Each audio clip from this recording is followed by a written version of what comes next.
Hello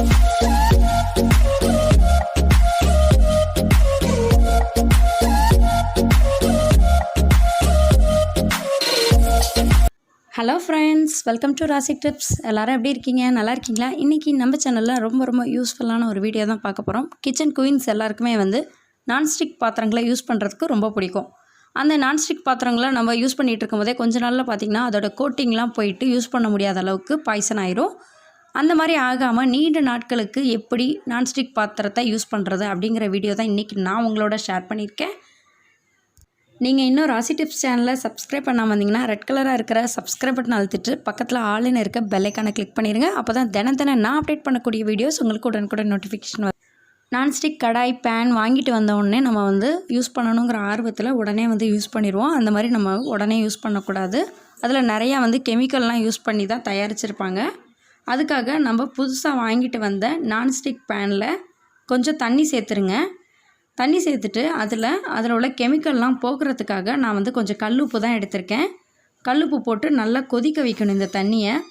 அப்போ தான் அதில் இருக்கிற அந்த கெமிக்கல் எல்லாமே நமக்கு நல்லா அந்த தண்ணியோடு இறங்கிடும். அதுக்கப்புறமா நம்ம எப்போதும் எப்படி சும்மா நார்மலாக கழுவுவோமோ அதே மாதிரி கழுவிட்டு வச்சிடலாம்.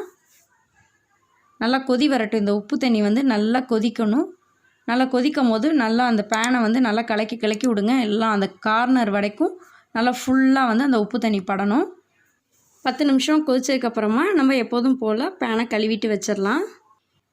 பேன் நான் கழுவிட்டு வச்சுருக்கேன். இதை அப்படியே நம்ம யூஸ் பண்ணாமல் இதில் ஃபஸ்ட்டு கொஞ்சமாக ஆயில் சேர்த்துட்டு அதை எல்லா இடத்துலையும் ஸ்ப்ரெட் ஆகிற மாதிரி நல்லா அந்த மாதிரி ப்ரஷ் வச்சு அப்ளை பண்ணிடுங்க.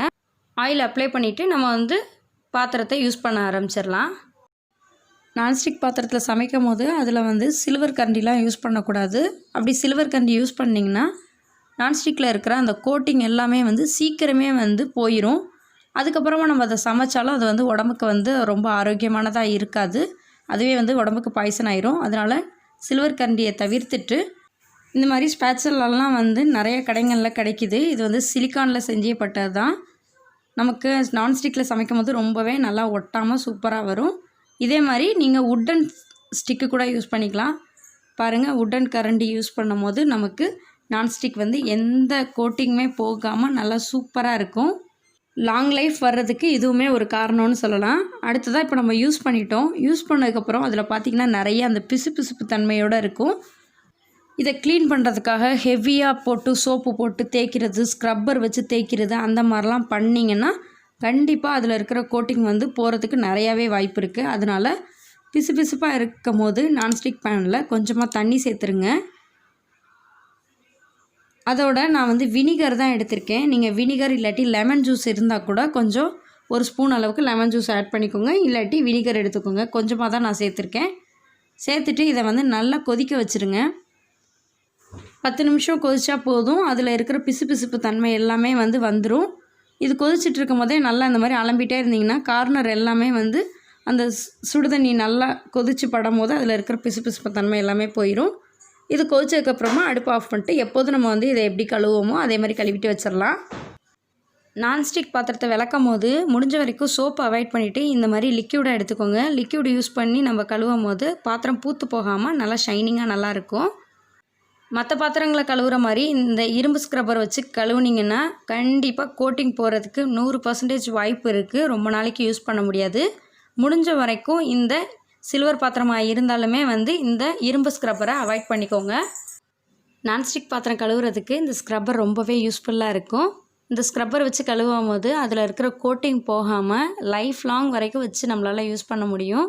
நம்ம ஆசைப்பட்டு அதிகம் காசு கொடுத்து நம்ம ஆசைப்பட்டு வாங்கின நான்ஸ்டிக் பேனை நம்ம இந்த மாதிரி சின்ன விஷயங்களை கரெக்டாக நம்ம ஃபாலோ பண்ணிவிட்டு மெயின்டைன் பண்ணிட்டு வந்தோம்னா நான்ஸ்டிக் பாத்திரம் ரொம்ப சூப்பராக லைஃப் லாங் வரைக்கும் வச்சு யூஸ் பண்ணலாம். ஸ்க்ரப்பர் வச்சு எல்லா இடத்துலையும் அப்ளை பண்ணிவிட்டு பச்சை தண்ணி சேர்த்து நம்ம கழுவிட்டு வச்சுக்கலாம். கழுவிட்டு பாத்திரத்தை வைக்கும் போது ஒரு பாத்திரத்து மேலே இன்னொரு பாத்திரத்தை வச்சு நம்ம அடுக்கி வச்சோன்னா பாத்திரம் கோட்டிங் போகிறதுக்கு நிறைய வாய்ப்பு இருக்குது. அதனால் பாத்திரத்து மேலே ஒரு கிளாத்து பேப்பர் ஏதாவது கனமாக போட்டுட்டு அது மேலே அடுத்த பாத்திரத்தை நீங்கள் வச்சு ஸ்டோர் பண்ணிங்கன்னா பாத்திரம் கிராச் ஆகாமல் இருக்கும். இல்லை நீங்கள் கமுத்தி போடுற மாதிரி இருந்தாலும் கமுத்தி போட்டு நீங்கள் வச்சுக்கலாம். ஃப்ரெண்ட்ஸ், இன்றைக்கி நான் உங்களோட ஷேர் பண்ணிக்கிட்டேன். இந்த வீடியோ ரொம்பவே யூஸ்ஃபுல்லாக இருக்கும்னு நினைக்கிறேன். இந்த வீடியோ பிடிச்சிச்சின்னா லைக் பண்ணுங்கள். உங்கள் ஃப்ரெண்ட்ஸ், ஃபேமிலி எல்லாருக்கும் ஷேர் பண்ணுங்கள். வீடியோவை ஸ்கிப் பண்ணாமல் பார்த்ததுக்கு ரொம்ப ரொம்ப தேங்க்யூ ஃபார் வாட்சிங். Thank you friends.